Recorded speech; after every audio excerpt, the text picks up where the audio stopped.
Bonjour et bienvenue dans ce journal du 15 décembre où il sera question d'éducation puisque les enseignants étaient dans la rue aujourd'hui pour manifester contre la réforme de leur évaluation. Et puis on évoquera aussi la nouvelle carte scolaire proposée hier par l'inspection académique de la Sarthe qui propose 42 fermetures de classes en septembre 2012. On évoquera aussi le vote du budget au Conseil général de la Sarthe où la droite et la gauche semblent se rapprocher sur un certain nombre de questions. On parlera du Mans FC et de la crise que traverse le club. On reviendra sur les 3 départs annoncés dans le staff administratif du club. Et puis mon invité est le docteur Bruno, chirurgien dentiste, président du syndicat des chirurgiens dentistes du département. On évoquera la prévention contre les caries dentaires. Ils étaient dans la rue du Mans ce matin. 700 enseignants, selon les syndicats, manifestaient contre un projet de réforme de leur évaluation. Le ministre de l'Éducation nationale souhaite en effet confier aux principaux et proviseurs de collèges et lycées le soin de noter les professeurs. Je vous propose d'écouter le témoignage de Catherine Le Gall. Elle est secrétaire générale de la FSU, le principal syndicat enseignant. Elle n'est pas très bonne non plus, la méthode actuelle, on ne l'a jamais défendue non plus. On est d'accord avec le fait que de toute façon, il y a des choses qui ne vont pas actuellement. Mais ce qu'on nous propose là, c'est pire. C'est moins légitime parce que on sera beaucoup moins évalué par rapport à notre travail en classe. Mais on sera évalué sur les résultats de nos élèves et les résultats de nos élèves sont liés pas seulement à notre travail en classe, mais à beaucoup d'autres choses. Et notamment aux moyens qu'on met dans les écoles et les établissements. Et cette manifestation intervient, et c'est un hasard, le lendemain de la publication de la première mouture de la carte scolaire 2012 en Sarthe. L'inspection académique envisage de fermer 42 classes Karma-Duquesne. 42 fermetures de classes et 10 ouvertures, la carte scolaire 2012 n'a pas épargné la Sarthe. Concernées les communes d'Allonne, Auvers-le-Hamon, Coulennes, La Flèche, Le Mans, Mamers, Parigny-l'Évêque, Saint-Calais, Valène et bien d'autres encore. Quand on dit qu'on continue à ne pas remplacer un fonctionnaire sur 2 partant à la retraite, forcément il va encore y avoir des fermetures de classes. À la rentrée 2012, la Sarthe comptera 106 élèves en moins. Pas une raison pour la FSU de fermer des classes. Les classes sont surchargées. Nous, des classes notamment CM1, CM2, on est à 29, on est à 30. Et dans des classes de CP, de CE1, on est à 24, on est à 25, 26. De son côté, l'inspecteur d'académie se veut rassurant. On fermera donc quand la démographie sera négative. Il faut savoir qu'effectivement en Sarthe, la démographie est négative pour la 3e année. On ne fermera pas les classes surchargées. Là où on ferme, c'est que les élèves, le nombre d'élèves par classe, tombe en dessous du seuil départemental. Le seuil départemental, les règles de seuil, c'est les mêmes que l'an dernier. Donc on ne les a pas changées. Et donc quand on est en dessous du seuil départemental, on ne peut pas avoir des classes trop chargées. À savoir, le nombre moyen d'élèves par classe dans la Sarthe est de 23,31. L'inspection d'académie affirme que des concertations auront lieu avec les directeurs d'établissement, les maires de communes, mais aussi les représentants du personnel. Je vous propose de faire un tour du côté de l'abbaye de l'Épau à présent, où les élus ont entamé l'examen du budget du Conseil général. C'est le premier budget du président Jean-Marie Jeuveau qui innove aussi dans la méthode. Une partie des mesures préconisées par l'opposition ont été prises en compte par la majorité. L'entente cordiale règne donc au sein de l'Assemblée, entente ou presque. C'était la seule passe d'armes de la session de ce matin au Conseil général. Nicolas Gasse reproche l'absence de Christophe Counil à une commission. Donc expliquez-moi quand même si le 16 novembre, j'ai eu des hallucinations en ne voyant pas. La réponse est rapide. Alors tous les choix de ce jeu-là, eh bien les chiffres, on va les sortir et on va les publier. Et on va pouvoir ainsi voir un certain nombre d'élus de la majorité qui ne viennent jamais dans les commissions et sur lesquelles on leur dit bien. Une exception dans les échanges puisque sur le fond le débat était plutôt feutré. Il faut dire que les relations entre la minorité et la majorité se sont largement améliorées depuis la présidence Jeuveau. Le groupe de gauche avait fait 15 propositions, une majorité a été retenue. Si l'opposition veut être constructive, y compris en faisant des propositions intéressantes, il n'y a pas de raison de les rejeter systématiquement. Encore une fois, nous sommes là pour travailler ensemble dans l'intérêt général et c'est comme ça que je vois les choses. Malgré tout, la principale d'entre elles a été rejetée.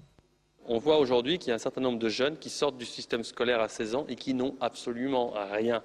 Et qu'est-ce qu'on fait de ces jeunes-là? Donc on proposait de conclure avec eux un contrat d'autonomie pour les conduire petit à petit sur une formation. C'était la proposition phare que l'on a défendue au moment des élections cantonales. On ne proposait pas de la généraliser ici, on proposait de l'expérimenter sur 150 jeunes à travers le département. Elle n'est pas retenue et pour nous c'était la proposition essentielle. Ce qui ne semble pas entacher les relations de confiance qui semblent se tisser entre les deux groupes de l'Assemblée, même si l'opposition ne votera pas le budget. Allez, un mot des futurs aménagements de la place des Jacobins du Mans. On connaissait cette animation, une esquisse de la place qui sera transformée à terme en esplanade. Et voici maintenant une vue aérienne de la place avec le tracé de la deuxième ligne de tramway, une deuxième ligne dont les travaux seront lancés ce vendredi. On y reviendra dans notre édition de demain.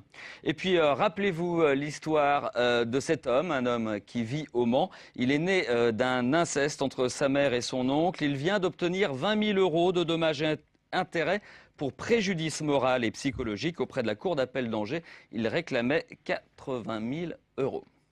Période difficile pour le Mans FC qui poursuit sa cure d'austérité. Nous vous l'annoncions hier en fin de journal. 3 de ses cadres vont quitter le club. Pierre Lelès. Alexandre Bazir, directeur général adjoint, Frédéric Joly au juridique et à l'administratif, Guillaume Bertel à la communication. Ces 3 cadres vont quitter le Mans FC dans les prochaines semaines, soit pour des raisons professionnelles, soit pour licenciement économique en ce qui concerne Frédéric Joly. Ces départs s'ajoutent à celui annoncé de Daniel Jean Dupeux. Le recruteur, présent au club depuis 2004, est lui aussi intéressé par un nouveau challenge, peut-être au Qatar. Tous ces cadres ont accompagné la structuration du club. Ils ont aussi connu la descente en Ligue 2. C'est donc une fin de cycle pour le Mans FC. Aujourd'hui, l'équipe lutte pour ne pas descendre en national. Et Henri Legarda n'a pas d'autre choix que d'économiser sur la masse salariale. Son futur organigramme n'est pas encore connu, mais une chose est sûre, il se concentrera sur les Sartois du club.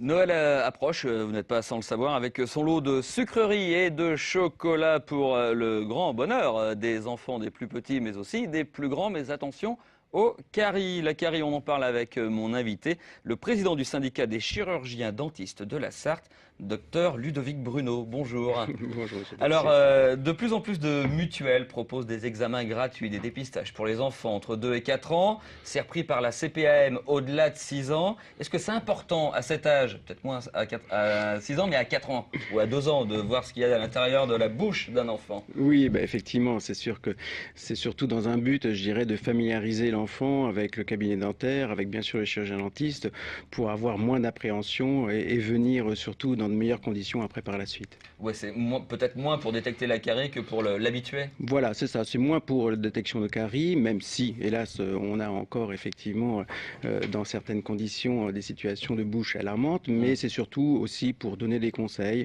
en ce qui concerne l'hygiène, en ce qui concerne l'alimentation, vis-à-vis, bien sûr, pour les parents. Est-ce que la carie est un mal des plus défavorisés? Eh bien, effectivement, ça reste effectivement, on a une disparité au niveau socio-économique en ce qui concerne la carie, puisqu'on s'aperçoit que effectivement les enfants de parents cadre, on va dire, au niveau professionnel, eh bien, le pourcentage de carie est moindre que dans des zones défavorisées. C'est lié à quoi? C'est parce que le dentiste est peut-être le médecin qu'on oublie le plus rapidement en période de crise? Oui, enfin, période de crise, mais je pense qu'effectivement, il y a des conditions alimentaires aussi, socio-économiques, et puis socio-culturelles, la prise de l'habitude d'aller chez le chirurgien dentiste qui peuvent expliquer ces chiffres. Qu'est-ce que vous appelez comme habitude de socio-culturelle, en fait, et puis alimentaire? C'est-à-dire que, déjà au niveau alimentaire, au niveau d'une alimentation qui est sucrée, grignotage, qui sont les phares, on va dire, responsables d'énormément de caries, et puis socio-culturelle dans le sens où les parents, n'ayant pas pris non plus l'habitude de contacter, enfin du moins de prendre des rendez-vous régulièrement chez les chirurgiens dentistes, transmettent ça à leur enfant de toute façon. Une reproduction sociale. Une reproduction, effectivement. Alors, il est temps peut-être de donner quelques conseils. Alors, ne pas manger de bonbons, c'est une évidence, mais enfin, on ne peut pas se priver de bonbons non plus quand on a un enfant. Non, bien sûr que non.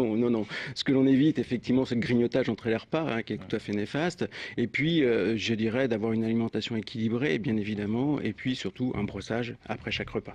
Il n'est pas toujours simple de se brosser les dents le midi. Comment on fait dans ces cas? C'est vrai. Alors, certaines écoles ont mis en place des postes de brossage dans le département pour justement habituer un petit peu effectivement nos enfants à prendre l'habitude de prendre la brosse à dents après le repas. Mais c'est vrai que sur des lieux de travail, des choses comme ça, on voit très rarement effectivement des enfants, enfin du moins des parents, faire ce geste-là. Deux brossages par jour, c'est un minimum, c'est un minimum acceptable malgré tout. Minimum, oui, requis effectivement.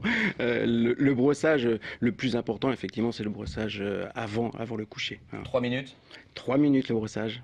C'est long. Ça peut être long, c'est oui, vrai, c'est pour très les long, petits enfants qui se lassent de se brosser les dents. Alors, bon, on adapte effectivement, les techniques de brossage évoluent avec l'âge de l'enfant. Bien évidemment, chez l'enfant, on ne va pas être sur 3 minutes, mais plutôt vers 2 minutes. Quel type de brosse il faut utiliser? Alors, il faut utiliser des brosses à dents souples, c'est-à-dire qu'il ne faut surtout pas utiliser des brosses à dents dures, parce que ça a plus tendance à altérer l'émail de la dent. Et puis, au niveau des dentifrices, je dirais que là, surtout pour les enfants, c'est une affaire de goût, tout simplement. Le type de brosse, pourtant, il y a des brosses dures qui sont vendues, elles sont à bannir complètement, même pour les adultes. Exactement, oui, à bannir. Donc là, c'est une erreur en fait de ceux qui les commercialisent. Voilà, exactement. C'est du les brosses à dents électriques. Très bien, je veux dire par là qu'il y a eu des statistiques qui ont montré une meilleure efficacité au niveau des brossages par la brosse à dents électrique, parce que le mouvement manuel est un mouvement qui est un petit peu délicat à prendre et qui n'est pas évident pour tout le monde. Combien de fois on voit un dentiste chaque année, ou tous les combien on va voir un dentiste? Alors en règle générale, on préconise une visite annuelle, que ce soit pour l'adulte ou même pour l'enfant. Cette visite peut être rapprochée, c'est-à-dire tous les 6 mois, si on s'aperçoit que l'enfant a un potentiel carieux élevé. Et le potentiel, il vient, ce qu'on disait, la manière dont on mange, les habitudes de brossage de dents. Exactement. Il y a des dents plus fragiles que d'autres. Il y en a qui sont des personnes qui sont sujettes à des dents plus fragiles que d'autres, non? Eh bien, on peut effectivement voir une disparité au niveau racial. On a effectivement, par exemple, les personnes d'origine asiatique, eurasienne, qui ont une fragilité un peu plus au niveau des caries, comme au niveau de l'Afrique du Nord. D'accord, bon, je pense qu'on a fait le tour des dents, des incisives et des molaires. Docteur Bruno, je vous remercie beaucoup d'être passé dans ce journal. Et une idée de sortie à présent, et celle du jour, c'est Didier Porte. Le comique se produira samedi au Théâtre Municipal de Mamers avec son spectacle humoristico-subversif. Didier Porte fait rire les masses, entrée 6 et 12 €. Il reste une 30aine de places. On se quitte avec un mot de météo. La Sarthe est placée en vigilance jaune par Météo France. Une tempête traverse l'ouest de la France la nuit prochaine. Les pointes de vent à 110 km/h sont prévues du côté de Saint-Calais par Météo France vendredi matin. Plus d'informations dans la météo de journal de... Plus d'informations dans la météo de Romuald Besson après le journal. Voilà, tous les mots sont dans l'ordre. Et c'est sur cette phrase qu'on se quitte. Passez un excellent moment sur l'MTV. Au revoir.